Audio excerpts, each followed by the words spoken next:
Hey, um, I sometimes use videos as a way to um, express how I feel about a certain situation in much the same way as one would with a diary or with writing, because I think it is a way to spread knowledge, to share ideas, to create discussion.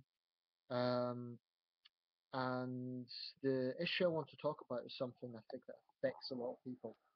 This video's got nothing to do with politics or current affairs, which is what most of my videos cover. This is a bit more personal. This is to do with communication in the context of friendship and romantic relationships. I think in life, we all find that there are people that we warm to and that we sometimes don't really want anything to do with. Or we've all been in a situation where we felt let down and hurt and that we feel that something has changed in a relationship. This isn't necessarily a romantic relationship, it could be a friendship. And I think most people have also been in a situation where they have felt more distant from someone. Maybe they realize they don't have as much in common with that person as they thought. Maybe there's something that that person does that isn't changing, that you don't approve of. So I want to address both sides of this because I've been on both sides recently. Um, Sometimes I feel, I'm a pretty sentimental guy. I value people who I really like, and I value very much the communication I have with them. So if there has been a misunderstanding or a minor argument, I will usually go out of my way to fix it. Sometimes that works, sometimes it doesn't. What I mean is sometimes the diplomatic approach of trying to fix it works. Sometimes it doesn't because the person's made up their mind, and no matter how reasonable I try to be, they feel that it isn't working or that the damage is done. Sometimes I've dealt with people who are not very are less keen to make peace than I am. That doesn't mean I always want to make peace. There's some people I don't give a shit about. But generally speaking, I do prefer to try and find a way to make peace. Um, a friend of mine made a good analogy to this. In life, we meet so many people, and imagine life as a train journey. Now, in a long train journey, you get some passengers that get on, they may get off at the next station, or they may stay on for most of that journey. In a way, life's a bit like that. Imagine that everyone in your life is a passenger. You get acquaintances, you get friendly acquaintances, you get one or two opponents, you get friends, and you get good friends. Truly good, close friends that you really confide in, I believe, is quite rare. And the people that will stay with you throughout your whole life are rare.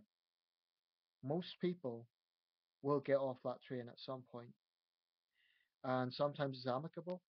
That is, you haven't had any big argument. It's just that they get gradually more distant. Sometimes there's a fiery argument and you want nothing more to do with them, or they want nothing more to do with you. But as someone who really values friendship, I always find it difficult when someone I care about drifts away. Sometimes it's circumstance. Maybe they've moved to another country. Maybe they've went back to their own country. Could be a range of reasons. But I do find it difficult. I admit that. I find it pretty hard when I've liked someone, when I felt close to them, and when they drift away. And you find yourself in a no-win position because if you pursue it too much, then it looks kind of like you're being needy and desperate. But if you don't pursue it at all, then you feel that you're doing nothing. Um, so sometimes I think the best way is just to accept that it was always destiny that that person wouldn't always be around. This could be in the case of a romantic relationship where a relationship ends. or it could be in the case of a friend who simply drifted away. I think what we need to do is accept that it is a natural process. It's not something unusual or even necessarily bad that that person drifts away. Doesn't mean they hate you. Doesn't mean that they have animosity towards you. Sometimes this is just the way life works. Now, we all say to people, "Oh, keep in touch, keep in touch." The number of people I've said that to and the number of times it hasn't happened is pretty high. Now, to be fair, there has been some people I've genuinely kept in touch with. I met, for example, an Indonesian girl at a youth camp in the Netherlands 14 years ago. We hadn't spoken in years, and now we're back in touch again. That's really nice. She's not a really, really close friend, but we get on well, and she's an acquaintance, or a friendly acquaintance, I will say. Friend, I'd say friend. Um, and I find that sometimes that happens as well. You actually get back in touch with people that you thought you'd lost touch with. But more often than not, it's the other way around. And if you're like me, you'll know it is not easy. It's really not. Why? Because we still have in our mind the memories, the happy memories of being with that person.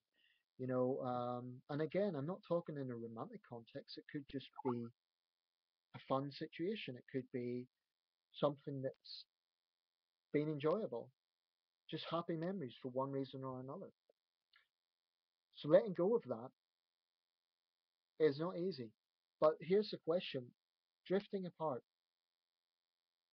does it change the memory? Does it change what that situation was at that time? No. Unless you've had a fiery, fiery argument and everything's changed. That, granted, that may overshadow the happy memories, but I think that simply drifting apart, we need to find a way to deal with that. And I'm saying this not as an expert, but simply as someone who's experienced it, partly as psychology, as counseling to myself, reminding myself. So when I watch this video, I can remind myself that it it's really not necessary and it's not an obligation or a necessity. It would be nice, but what I'm trying to say is there's nothing unusual or unorthodox or unnatural that a relationship drifts apart. And maybe it is just inevitable. If you've had a happy memory, then you still have the memory. You'll always have the memory. You have photographs, you have a memory. Where it is difficult, perhaps, is if you've had a huge fiery argument and then you regret that because you remember the happy times. I appreciate that's hard. But in situations where it just inevitably drifts apart, then you see, for me, if I feel there's been a misunderstanding, I want to go out of my way to make things better. Sometimes maybe that's not the right approach. Sometimes maybe we just have to let things lie.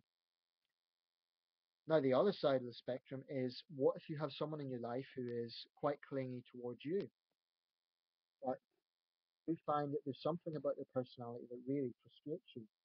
You've spoken to them about it, but they've been in denial and they're refusing to change. Then what do you do? If this person has been a long time friend and you find maybe you question, well, what do we really have in common? Why are we friends? And maybe you question, why is this person weighing me down? Are they bringing anything to my life? So, from the other point of view, it can also be difficult because if you're a decent person, you won't want to hurt them. You won't want to be so blunt and say fuck off.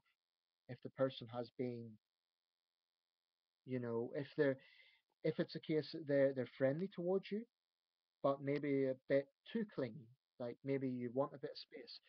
Well, you could say, give me a little bit of space. But that doesn't necessarily solve their personality problem. I feel that if you have confronted them and they refuse to change, then you have to make a slightly, I was going to say selfish, but maybe that's the wrong word. You need to make a practical choice about what does this person bring to your life. So I'll just leave those two thoughts there. And by the way, the last bit, it's not easy to cut someone off. People say, "I'll just tell the truth." And of course you should tell the truth, but it's not easy to say to someone's face or even online, I want nothing more to do with you. How do you bluntly say that? I think one way is to just bring up the issue. Don't say I want nothing more to do with you, but maybe say something along the lines of this is really impacting our friendship. It could have consequences. Something like that. So you're giving them fair warning. Anyway, I'll just leave those thoughts out there. This is purely my own experience. Um, that is to say, people you don't want to lose and people you sort of want to lose. Or maybe not lose, but at least minimize contact. I've been in both situations. Both situations are not easy. Let me know your thoughts if you have any ideas about this. Um, it's not so much advice for myself, I'm simply sharing ideas.